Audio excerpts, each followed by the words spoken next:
Okay, well, why don't we go ahead and get started then? And good morning, everybody. Welcome to the March meeting of the Virginia Passenger Rail Authority Board. Very happy to see you all here today again virtually. Just a few reminders, please do mute your background or your devices when you're not speaking so we can eliminate some background noise. This is a public meeting and it's being recorded.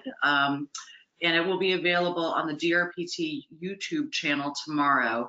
We'll be posting a link as well to the DRPT website as soon as possible. There will be a designated public comment period also. And before we get started, I am just going to read a quick statement that on November 19th, Governor Ralph Northam signed House Bill 5005, Virginia's revised biennial budget, which includes new language for meeting electronically. In light of the continuing state of emergency declared by Governor Northam, we are conducting this meeting in a remote setting, keeping safety top of mind and mitigating the impacts and spread of COVID-19. So with that, Bridget, could you go ahead and do a roll call for attendance? Ms. Bulova. Here. Ms. Butler Painter. Here. Mr. Cardwell. Here. Ms. Dorsch. Here. Mr. Fassett. Here. Mr. Hall. Present. Mr. Moorman. Here. Ms. Moses Ned. Mr. Nichols. Mr. Sadid. Here. Mr. Spohr. Here. Ms. Zimmerman. Here. Madam Chair, that concludes the roll. Great, thank you. So this time I'd also like to ask for a motion to approve the minutes of our February board meeting. And would anyone like to make a motion for that? Move approval. Second. All right. Bridget, could you do a roll call vote, please? Ms. Bulova. Aye. Ms. Butler Painter. Aye. Mr. Cardwell. Aye. Ms. Dorsch. Aye. Mr. Fassett. Aye. Mr. Hall. Aye. Mr. Moorman. Aye. Ms. Moses Ned. Mr. Nichols. Mr. Sadid. Aye. Mr. Spohr. Aye. Ms. Zimmerman. Aye. That concludes the roll. The motion passes. Great, thank you. And now we have a period where we're going to allow public comment. I think, not quite sure, Haley, are you running this? Yes. So at this time, if you have any comments to share, please raise your hand in the participant panel. If you are calling in, you can press *3 to raise your hand. We will unmute your line when it's your turn to provide comment. At this time, we're going to open that line and I will be looking for any hand raising. You'll have 3 minutes to provide your comment.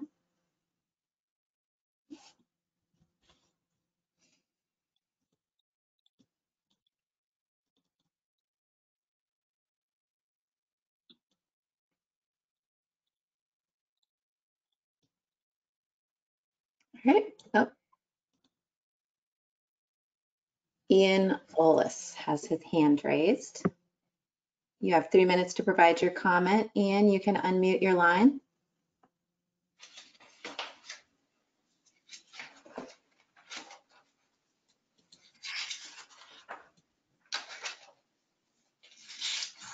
Thank you. It's Ian Ollis from FAMPO in Fredericksburg. This is just my first attendance at your meeting. I look forward to watching and learning a lot of what you get up to. And I'm one of those rail advocates who's very keen on promoting passenger rail, and seen as the current main north-south line comes right through our region, through Fredericksburg. I'm just looking to encourage as much upgrade and improvement of that line and additional train services for our community, particularly weekend trains and trains that will enable reverse commuting so that people can live elsewhere and work in the Fredericksburg, Spotsylvania, Stafford region. But it's my first meeting, so thanks for allowing me to attend, and I look forward to seeing what you all are doing in terms of your work. So thanks very much. Thank you so much for your comment, Ian. All right, I'm gonna look through again one more time to see if we have any hands raised. And as a reminder, if you would like to provide comment post-meeting, you can share that. The email address is listed on the screen now, drptpr@drpt.virginia.gov. All right, and that concludes our public comment period. Thank you so much. Great, thank you, Haley. So at this time, I'm going to go ahead and give you, provide you with an update about what's been happening over the past several weeks since we last met. First of all, Secretary Valentine on March 10th testified to the House Transportation and Infrastructure Committee's Rail Subcommittee about our Transforming Rail in Virginia program. And she spoke about supporting also the COVID relief bill, the Moving Forward Act, and the new passenger rail improvement, modernization, and expansion grants as well. So that was very exciting. We're happy to have her be able to provide that input back to Congress.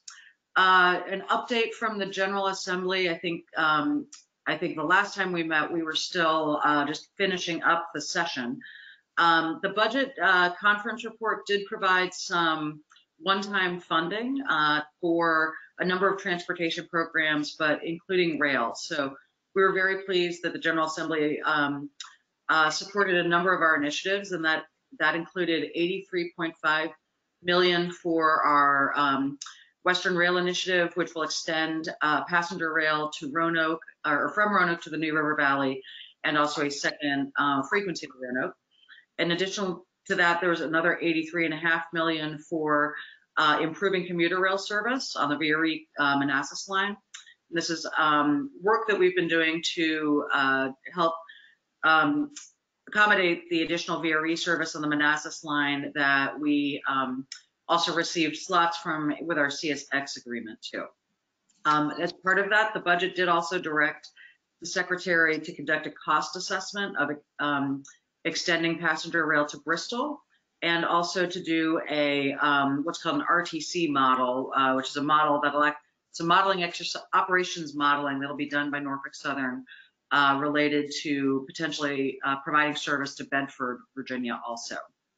A couple other bills, House Bill 1893 and Senate Bill 1212. They were introduced by Delegates Hurst and Senator Edwards, respectively, to create a New River Valley Passenger Rail Station Authority.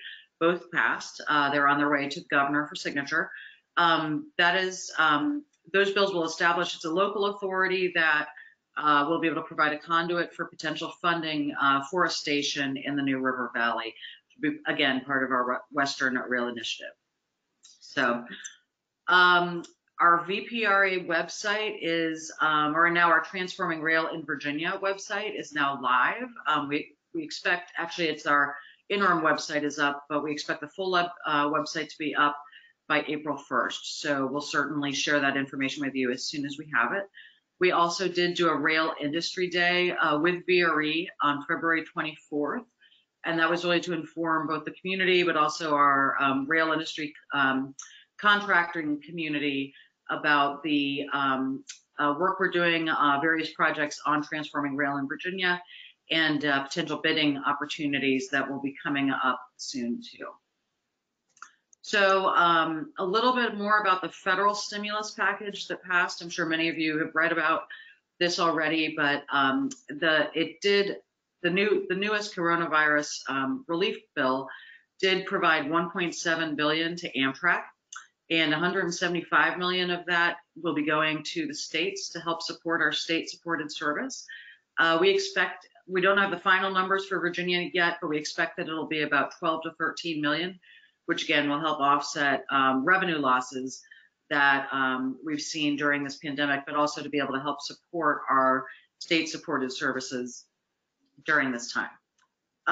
With the new stimulus funding, Amtrak has reported that they expect to be able to restore all of their long-distance service by June 7th. And here in Virginia, that includes the Crescent, Palmetto, Silver Meteor, and Silver Star lines, which again will all be fully restored to their daily service by June 7th.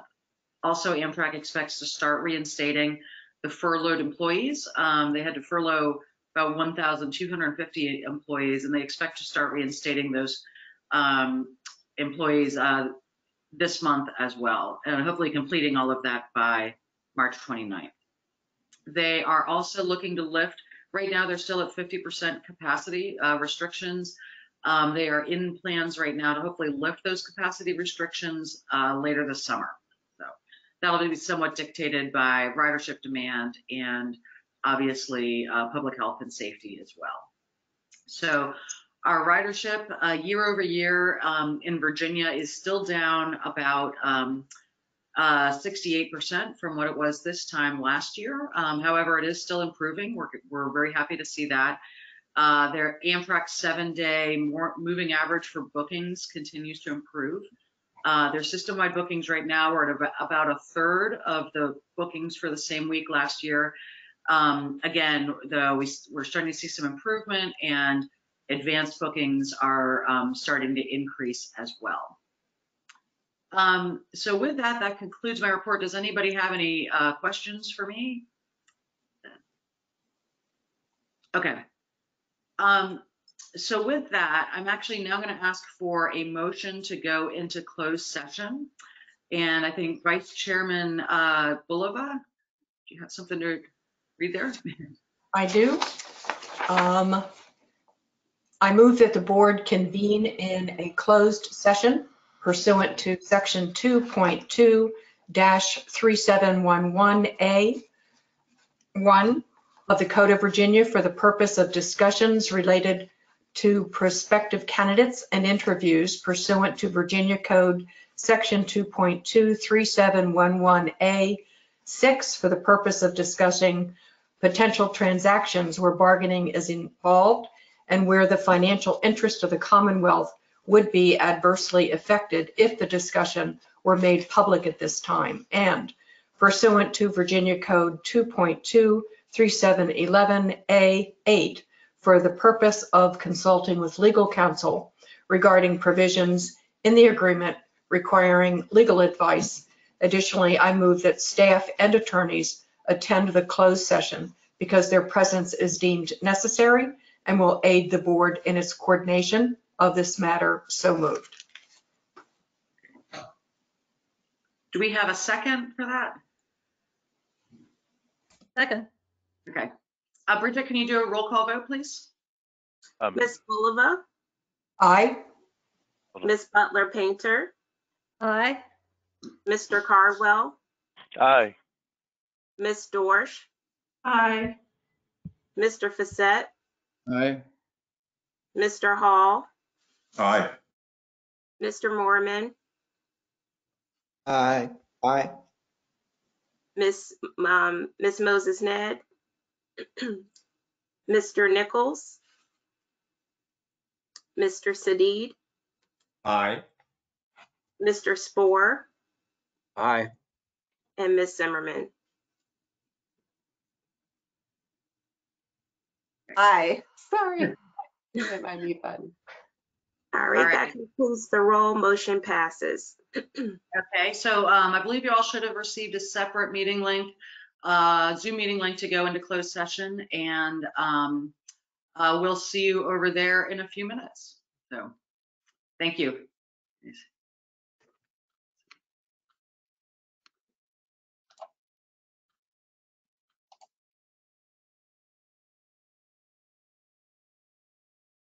All right, we're all set on our side. Great.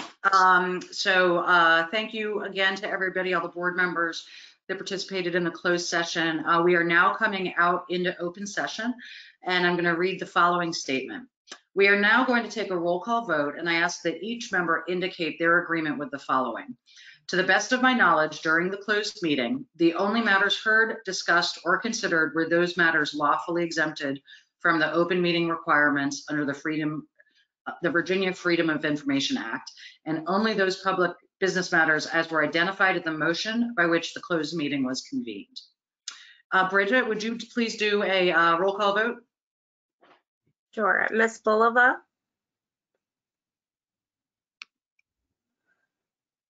I see her. I see a wave. Okay. Ms. Butler Painter, Yes. Mr. Cardwell, Yes. Ms. Dorsch, Mr. Facette, Aye.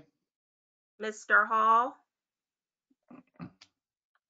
Mr. Mormon, Aye. Ms. Moses Ned,